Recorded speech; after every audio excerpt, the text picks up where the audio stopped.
오늘은 고린도전서 1장 24절 말씀 중심으로 하나님의 능력이라는 제목으로 말씀 인도하겠습니다. 고린도전서 1장 24절을 우리 한 목소리로 합독하겠습니다. 오직 부르심을 입은 자들에게는 유대인이나 헬라인이나 그리스도는 하나님의 능력이요 하나님의 지혜니라. 아멘. 오늘은 하나님의 능력이라는 제목으로 말씀을 인도하겠습니다. 능력하면 어떤 게 생각이 나요?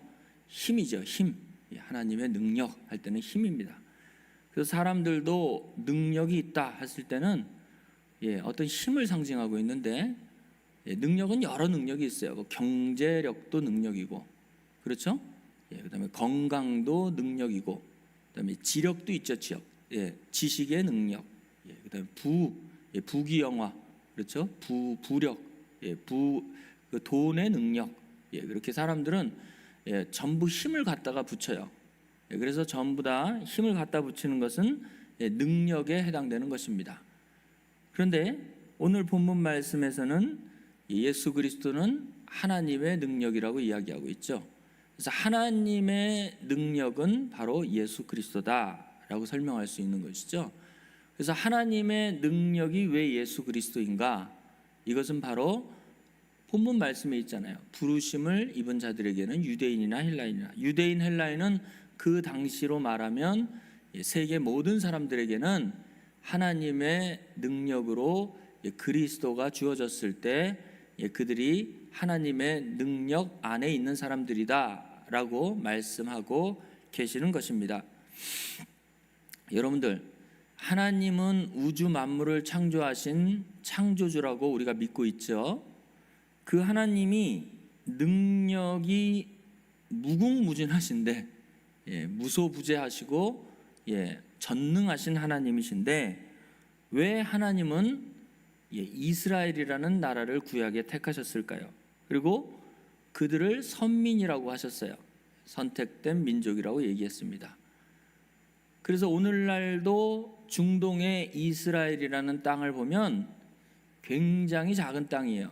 근데 그 땅도 오늘날 나누어져 가지고 팔레스타인들이 사는 땅이 있고, 또 이스라엘 사람들이 사는 땅이 있고, 그래서 맨날 전쟁을 하죠. 그래서 우리나라보다도 훨씬 작은 땅이고 훨씬 작은 사람들이 모이는 그곳인데, 왜 그 사람들을 택하시고 하나님의 선민이다, 하나님의 백성이다 라고 말씀하셨을까요? 구약에 보면요, 그 당시 세계 최강의 나라들이 있었어요. 오늘날 이집트라고 얘기하는 애굽이라는 나라가 구약의 아브라함 때나 그때는 최고의 문명과 최고의 군사력을 가진 세계 최고의 나라였습니다. 지금이야 아프리카에 있는 조그만 나라, 조그마진 않죠. 땅덩어리는 크지만 경제력이나 어떤 다른 쪽에 봤을 때 현대 국가들보다 떨어지고 있지만, 구약의 아브라함 시대 때나 그 당시에는 세계 최강의 나라 중에 하나였습니다. 또 바벨론 제국 같은 경우 보면, 제국이라는 것은 한 나라가 아니죠. 한 나라가 여러 나라를 침략을 해서 그 나라를 자기 속국으로 만드는 그런 엄청난 세력을 가진 큰 나라를 제국이라고 얘기하고 있습니다. 그래서 바벨론 제국 같은 경우, 또 바사라고도 얘기하죠. 페르시아 제국 같은 경우, 그런 제국들을 보면, 그 제국들을 보면 지금 생각할 때에 하나님이 왜 그러한 큰 제국을 택하지 않으시고 왜 작디 작은 그런 이스라엘 땅을 택하셨는가? 이스라엘 나라 사람들을 왜 택하셨는가? 한 번씩은 여러분들 궁금하셨으리라고 믿습니다. 그래서 왜 택하셨는가? 한마디로 얘기하면, 하나님이 자기의 능력을 나타내시기 위해서 작디 작고 보잘것없는 그들을 택하셔서 오히려 이방의 큰 민족들 가운데서 하나님의 이름을 드높이기 위해서 이스라엘 민족을 택하셨다고 말씀하고 계십니다. 그래서 여기 한번 제가 준비한 그림이 있는데 한번 보겠습니다. 자, 여기 그림 보면 그 당시에 애굽의 바로 같은 경우 보면 파라오죠. 그 당시에 파라오입니다.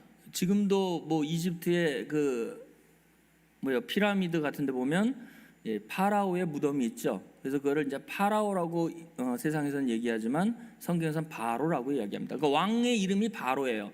바로 1세, 2세, 3세 그렇게 쭉 나가는데, 이 바로가 이스라엘 백성들을 애굽 출애굽 시키려고 했을 때에 그들을 붙잡았죠.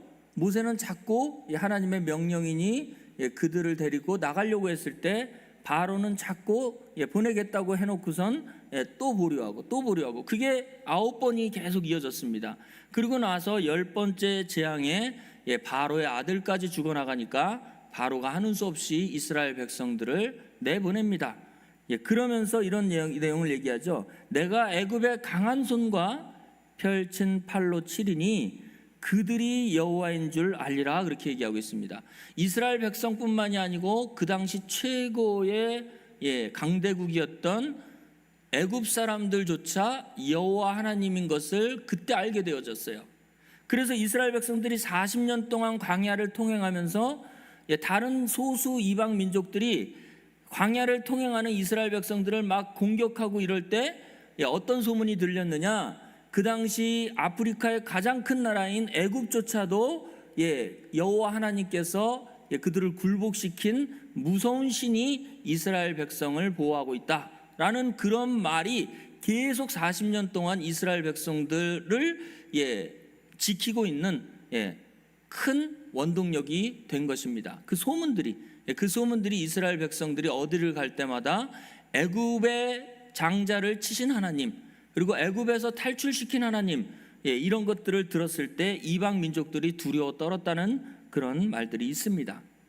그래서 하나님이 약소국인 이스라엘 백성들을, 또 400년 동안 종살이 했던 이스라엘 백성들을 애굽에서 탈출시킨 그 이유는 내가 하나님이다, 내가 전능한 하나님이다, 능력의 하나님이다 라는 것을 모든 이방 민족들 중에서 알게 하시기 위해서 이스라엘 백성들을 택하셔서 그들을 훈련시켰다는 것을 우리는 역사적인 사건을 통해서 알 수 있습니다. 잠깐 볼까요? 바벨론 왕 느부갓네살은, 바벨론은 제국이라고 그랬어요.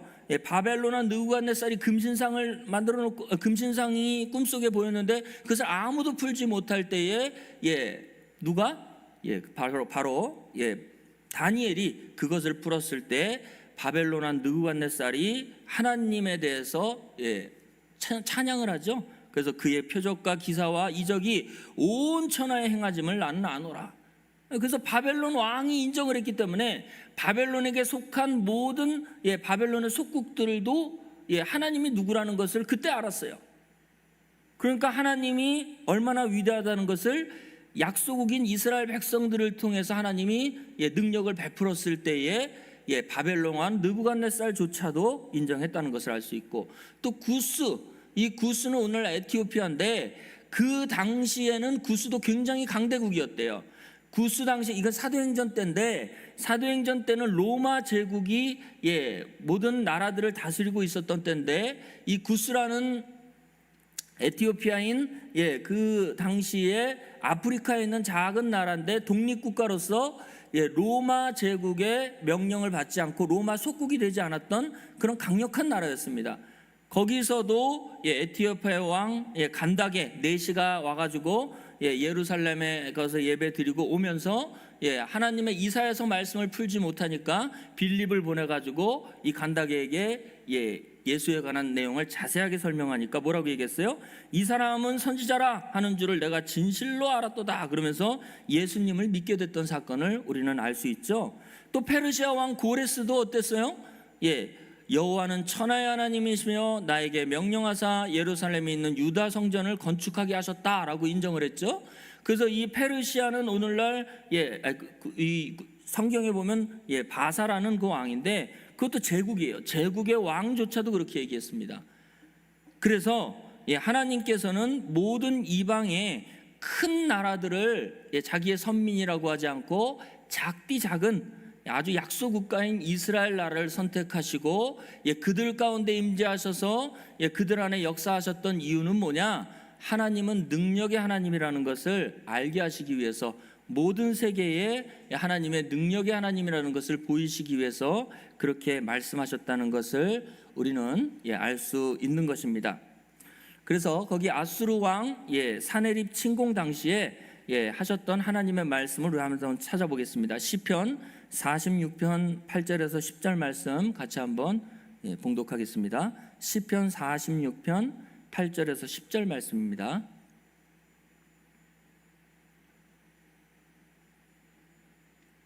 (46편) 8절에서 10절 말씀. 와서 여호와의 행적을 볼지어다. 땅을 황무케 하셨도다. 저가 땅끝까지 전쟁을 쉬게 하셨으며 활을 꺾고 창을 끊으며 수레를 불사르시는도다. 이르시기를 너희는 가만히 있어 내가 하나님 됨을 알지어다.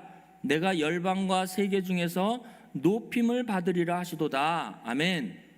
요 시편 46편 8절에서 10절은 성경학자들이 연구하기를 이 지금 내용은 아수르의 왕 사네립이 이스라엘을 침공했을 때 히스기야가 기도해가지고, 여러분들이 잘 아는 하나님께서 개입을 하셨고 하나님이 천사 한 명을 보내서 아수르의 군대 몇 명이에요? 18만 5천 명을 몰살시킨 사건입니다. 그 내용을 시편 46편 8절에서 10절 말씀에 기록하고 있는 내용이에요. 18만 4천 명이 이 고대 전쟁에서 18만 4천 명이면 엄청난 대군이죠. 예루살렘을 겹겹이 포위해서 이제 완전히 예루살렘이 함락 직전에 위기에 놓였는데, 히스기야가 여호와 하나님 앞에 기도했을 때 하나님이 천사 한 명이라고 써 있어요. 천사 한 명이 거기에 내려가서 아수르의 군대 18만 5천 명을 하루아침에 몰살했다고 성경에는 기록하고 있습니다. 그래서 그러한 기사, 이적, 이게 중요한 게 아니고, 다시 시편 46편 8절에서 10절 말씀 다시 보면, 와서 여호와의 행적을 볼지어다. 천사 하나가 능력을 베풀어서 18만 5천 명을 죽인 그 행적을 볼지어다. 땅을 황무케 하셨고 저가 땅끝까지 전쟁을 쉬게 하셨으며 활을 꺾고 창을 끊으며 수레를 불사르시는도다. 자, 10절이 중요해요. 이르시기를 너희는 가만히 있어 내가 하나님 됨을 알지어다. 내가 열방과 세계 중에 높임을 받을지로다 하시도다. 그렇게 얘기하고 있습니다. 그래서 너희는 가만히 있어 내가 하나님 됨을 알지어다. 이 말은 뭐냐 하면 아무것도 하지 말고 게으르게 있으라는 그런 뜻이 아니고, 전쟁의 주인, 전쟁의 승패는 누구예요? 하나님이시라는 것을 인정하라, 그런 얘기예요. 전쟁의 모든 것은 하나님께 있다. 전쟁의 승패는 하나님께 있다라는 전쟁의 주도권이 하나님께 있다라는 것을, 하나님께 모든 것을 맡기라라는 것이 이 말씀의 핵심입니다. 그래서 시편 46편 10절 다시 보면 너희는 가만히 있어 내가 하나님 됨을 알지어다. 내가 열방과 세계에 높임을 받을지로다. 그렇게 얘기하고 있는 것입니다. 우리의 삶 속에서도 마찬가지예요. 우리의 삶 속에서도 우리를 둘러싸고 있는 18만 5천 같은 많은 우리의 마음과 우리의 생각과 우리의 삶을 옥죄고 있는 여러 가지 장애들이 있어요. 그러나 그 장애를 내가 그것을 물리친다고 했을 때는 물리칠 수 없어요. 그것을 만들고 그것을 완전히 해결하시고 그것을 섭리하시고 그것을 완전히 우리 가운데에서, 우리 생각과 마음 속에서 그것을 완전히 소멸시켜 주실 분은 누구다? 오직 그 문제를 만드신 하나님이라는 것을 우리는 알아야 된다, 그런 얘기예요. 그래서 너희는 가만히 있어라. 가만히 있어서 내가 하나님됨을 알아야 된다라고 얘기하는 것입니다. 능력의 하나님이라는 것을 알게 할지어다. 그것은 나의 삶에 있어서 문제가 해결되고 안 되고가 중요한 게 아니에요. 내 마음속에 아버지 하나님과의 관계성이 끊어지면 그때부터 나는 생명이 단절된 사람이고, 그때부터 나는 천국이 내 마음속에 없어지는 것이고, 그때부터 나는 하나님과는 별개인 세상 사람으로 떨어지게 되어지는 것이죠. 그래서 내 환경과 처지가 바뀌어서 너희는 하나님 됨을 알지어다가 아니고, 내 마음속에 어떠한 문제와 형편과 환경이 있을지라도 사도 바울처럼 만족의 비결을 배웠을 때에 문제가 문제되지 않는다는 것까지 우리가 깊이 성장해야 될 줄 믿습니다.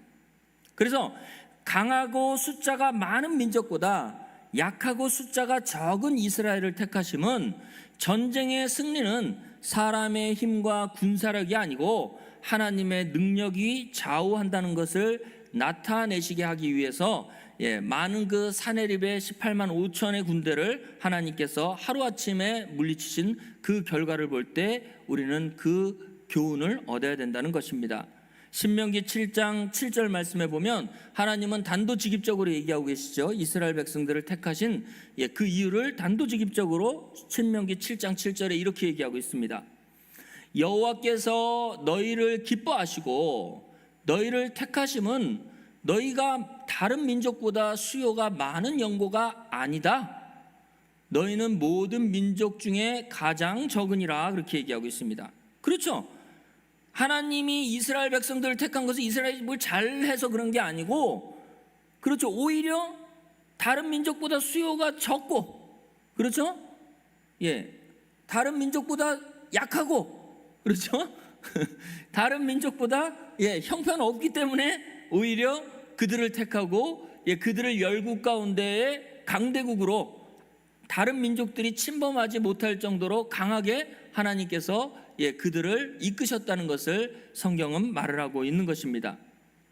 그래서 여기까지는 하나님께서 적은 것들, 어리고 연약한 것들, 그리고 매일매일 쓰러지고 넘어지는 것들, 이렇게 연약한 백성들을 택해서 강한 자들을 물리친 사건을 우리가 봤다면, 근본적으로 왜 하나님은 이스라엘 백성을 택하셨는가? 단순히 하나님의 강함을 나타내기 위해서 이스라엘 백성들을 택하셨는가? 그거는 아니다, 그런 얘기예요.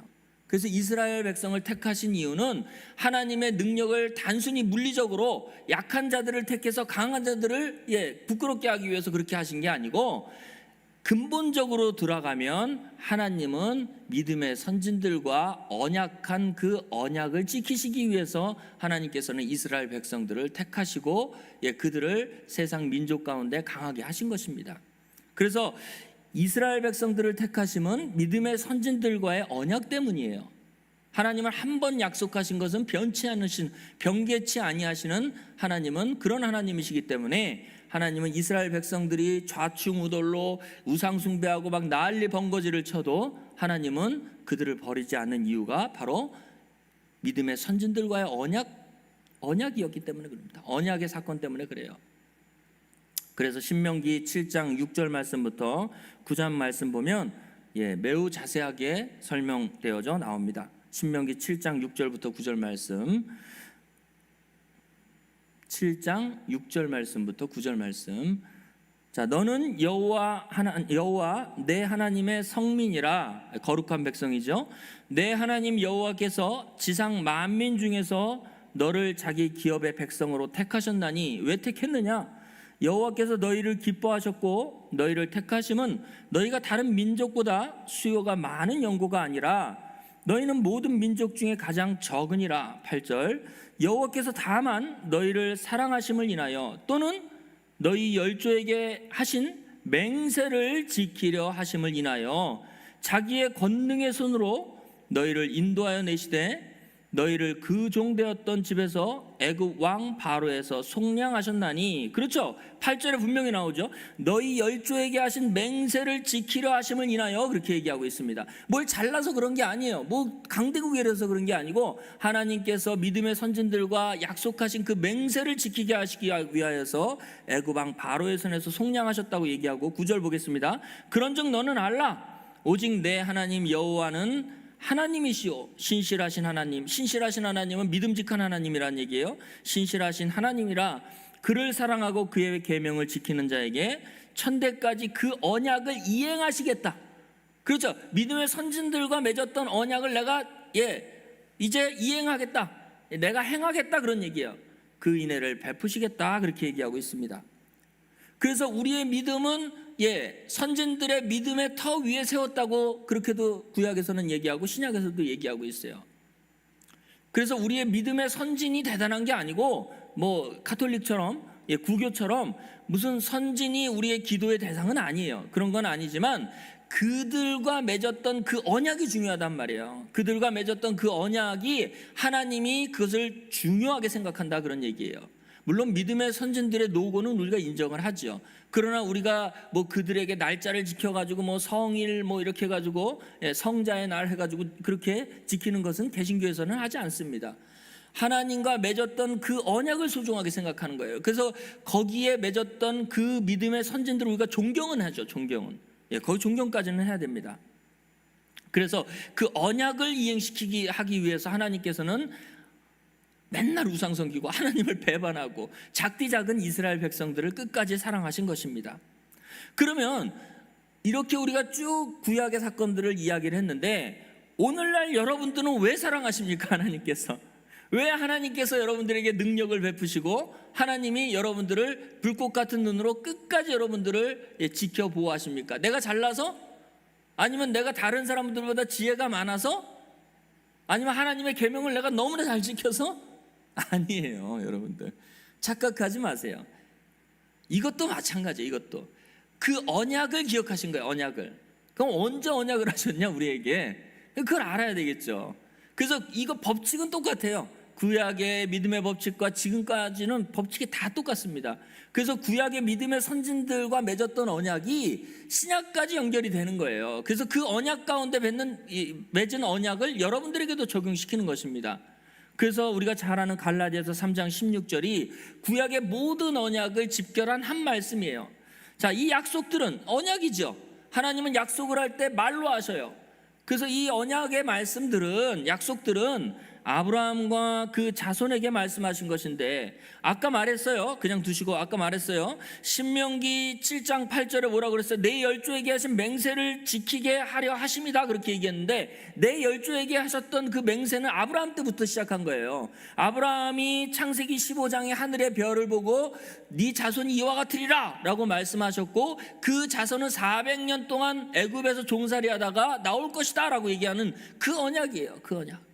그 언약의 말씀이 아브라함 이후로 이삭, 야곱, 그 다음에 야곱의 12아들, 그 다음에 쭉 나가가지고 유다 계보를 통하여서 누구까지? 예수 그리스도까지 연결이 되고, 예수 그리스도로부터 12제자와 그 다음에 500여 형제와 그 다음에 하루에 3,000명이라도 전도했던 그 사도행전 때의 시대를 거쳐가지고 사도 바울이 로마에게까지 복음을 전해서 로마를 통해서 전 세계에 복음이 확장된 겁니다. 그래서 이 약속, 이 언약은 다시 갈라디아서 3장 16절 아브라함과 그 자손에게 말씀하신 것인데, 중요한 것은 여럿을 가리켜 자손들이라 하지 아니하고, 자손은 자손이야. 근데 자손들이라 하지 않는다는 얘기는 뭐냐 하면 그 실체가, 그들은 그림자고 없었던 사람들이 아니란 얘기예요. 또 그림자로 가니까 또 유령인 줄 알고 있어요. 그게 아니고 그들과 맺은 언약의 실체는 누구냐? 오직 한 명을 자손이라 하셨으니 그 자손은 바로 예수 그리스도다, 그런 얘기예요. 그래서 그 예수 그리스도가 바로 언약의 아들의 완성체다, 그런 얘기예요. 그래서 하나님의 언약 때문에 하나님이 작디 작은 이스라엘을 택하셨고, 그들을 눈동자같이 지키시고 우상 숭배하고 별짓거리를 다하는 이스라엘 백성들을 열방 중에서 뛰어나게 하신 이유는 하나님이 약속하신 것을, 그 언약을 지키시는 하나님의 속성 때문에 그러는데, 그 언약은 누구로 와서 완성이 되는 거예요? 바로 예수 그리스도, 그분으로 인하여서 그 언약의 성취가 완전하게 이루어졌다는 것입니다. 그래서 여러분들은 예수 그리스도 안에 있다는 이것이 굉장히 중요한 사건이에요. 모든 구약의 언약이 예수 그리스도 안에서, 모든 구약의 언약이 성취가 되어졌고, 우리가 그 예수 그리스도가 우리와 연합됨으로 말미암아 우리 안에서 하나님의 언약이 현실화되어진 것입니다. 그랬을 때 여러분들은 언약의 자손이라고 얘기하는 것이죠. 그래서 에베소서 1장 4절에서 7절 말씀 보면 이런 말씀이 있어요. 우리에게 어떤 언약을 베풀었느냐?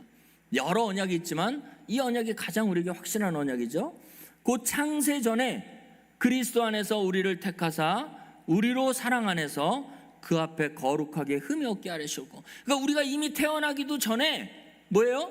그리스도 안에서 우리를 택하셨다는 그 언약이에요. 그 언약. 그렇죠? 예, 택하셨다. 내가 너를 택했다라고 하는 언약이에요. 아주 먼 옛날 하늘에서는 우리를 향한 계획이 있었죠. 그렇죠? 예정하신 거예요. 예정하신 거. 그렇죠? 그거는 하나님의 언약은 변개치 않아요. 그래서 그리스도 안에서 우리를 택하시는 그 언약의 말씀은 예정하셨는데 그것이 예수 그리스도께서 우리에게 오심으로 말미암아 완전히 성취가 되어진 것입니다. 그래서 그 언약 가운데 우리가 사는 거예요. 언약의 백성이에요. 그래서 우리로 사랑 안에서 그 앞에 거룩하고 흠이 없게 하시려고 5절 그 기쁘신 뜻대로 우리를 예정하사 예수 그리스도로 말미암아 자기의 아들들이 되게 하셨나니 6절 이는 그의 사랑하시는 자 안에서 우리에게 거저 주시는 바. 그렇죠, 거저 주는 거예요. 은혜를 통해서 받았기 때문에 우리의 공로로 된 게 아니고 거저 주신 거죠. 그의 은혜의 영광을 찬미하게 하려는 것이다. 우리가 그리스도 안에서 그의 은혜의 풍성함을 따라 그의 피로 말미암아 구속 곧 죄사함을 받았다. 그렇죠? 우리가 이 땅에 태어날 때에는 죄 중에 태어났지만 예수 그리스도로 말미암아 구속 곧 죄사함을 받았을 때 하나님의 아들이 되어졌고 또 창세전에 그리스도 예수 안에서 택함 받은 그 언약의 현실이 우리에게 이루어졌다는 것입니다. 그래서 여러분들을 하나님은 여러분들 모습 그대로 사랑하신 거예요. 굉장히 중요한 사건이에요. 저도 자식을 한 명 키우고 있는데 3살 때까지인가? 그때는 무한정 이뻐. 무한정 이뻐요. 뭘 해도 이뻐. 똥을싸도 이쁘고 뭘. 근데 3살 이후부터는 이쁜 거랑 안 이쁜 거랑 막 중간에 한 반반씩 하다. 초등학교, 중학교 막 올라가고 난 다음에 지금 우리 아들이 안 보고 있겠죠. 나중에 보면 또 이상하지만 초등학교, 중학교, 고등학교 가면 사실 예쁜 거보다 미운 게 더 많아. 나도 그랬으니까, 우리 아버지 밑에서 그랬으니까. 그런데 지금도 가끔, 아주 가끔 그래요. 내가 널 사랑한다 그래요. 사랑한다. 그거는 뭘 잘해서 사랑한 게 아니에요. 내 아들이기 때문에 사랑하는 거예요. 그 사랑은 변치 않아. 그러나 미울 때가 조금씩은 있어. 교회 안 나오는 게 제일 미워요. 지금은 제일 미워. 그래서 전도를 가끔 하는데 그게 제일 미워. 근데도 하나님의 때가 있으려니 하고 지금도 가끔 전도를 하는데, 중요한 거는 내 아들이기 때문에, 내 자식이기 때문에 사랑하는 거예요. 뭘 잘해서 사랑하는 게 아니에요. 여러분들이 뭘 하나님 앞에 뭘 잘하고 무슨 명령을 잘 지켜서 사랑하는 게 아니고 언약의 백성이기 때문에 사랑하는 거예요. 창세전에 그리스도 예수 안에서 여러분들을 택하셨고, 그렇죠? 그리고 죄와 사망을 다 예수 그리스도의 피로 말미암아 구속 죄사함을 받게 하시는 그 언약의 말씀이 우리에게 현실화되어졌기 때문에 하나님은 사랑하시는 거예요. 그래서 여러분들을 이런 찬양을 오늘 준비하고 마무리하겠습니다. 내 모습 이대로. 이건 이제 제가 무반주로 할 텐데 여러분 너무 잘 아는 찬양이죠? 내 모습 이대로 이 찬양. 자, 그냥 무반주로 하겠습니다. 내 모습 이대로 사랑하시네 연약함 그대로 사랑하시네 나의 모든 발걸음 주가 하시나니 날 인도하소서 내 모습 이대로 사랑하시네 연약함 그대로 사랑하시네 나의 모든 발걸음 주가 하시나니 날 인도하소서 주의 날개 아래 거하는 것 주의 임재 안에 거하는 것 나의 가장 큰 소망 나의 가장 큰 은혜 주와 함께 동행하는 일